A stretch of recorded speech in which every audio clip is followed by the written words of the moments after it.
On a scale of 1 to 10, 10 being the highest, gaano ka katapang sa dilim? Go. 8. Sa mga natikman mong itlog, pinakamasarap ang itlog ng ano? Manok. Sino ang pinaka-busy kapag araw ng eleksyon? Politiko. Body part mo na madalas ay kinakagat mo.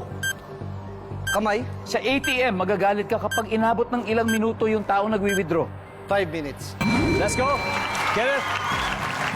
So, on a scale of 1 to 10, gaano ka katapang sa dilim? Sabi mo mga 8. Ang sabi ng survey ay, boy, very good start. Sa mga natikman mo itlog, pinakamasarap ang itlog ng manok. Survey? Sino ang pinaka-busy sa araw ng eleksyon? Siyempre, yung kandidato, yung politiko. Survey says, wow! 122. Body part mo na madalas sa kinakagat mo. Sabi mo, kamay. Ang sabi ng survey. Wow! 156. Sa ATM, magagalit ka pag inabot ng ilang minuto yung nagwi-withdraw. Sabi mo, mga 5 minutes. Ang sabi ng survey. Okay lang. Imagine, 39 to go. Awesome, Kenneth. Tawagin na natin si Kit. Go, Kit. Thank you. Kit. Yeah. Meron akong may good news ako. Okay.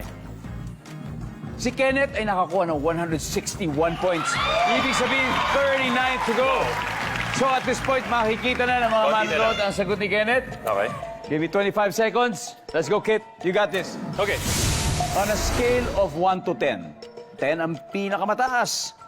Gaano ka katapang sa dilim? Go. 1. Sa mga natikman mong itlog, pinakamasarap ang itlog ng ano? Manok. Pass. Sino ang pinaka-busy sa araw na eleksyon? Mayor. Campaign manager.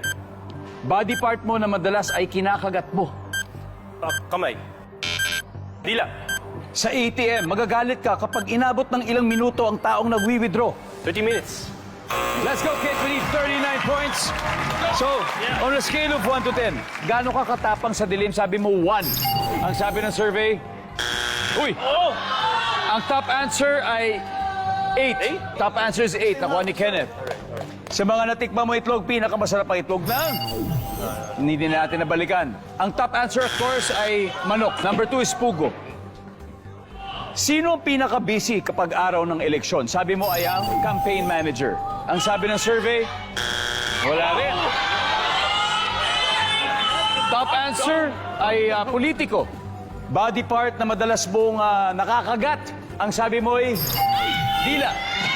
Ang sabi ng survey, uy, 90 points. Ang top answer ay kamay.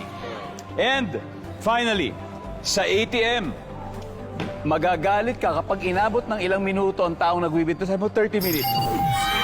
Sino mag-aabot ng 30 minutes? We need 20 points. 20 points. To get the additional 100,000 pesos. Ang sabi I think we're not gonna make it. ng survey sa 30 minutes ay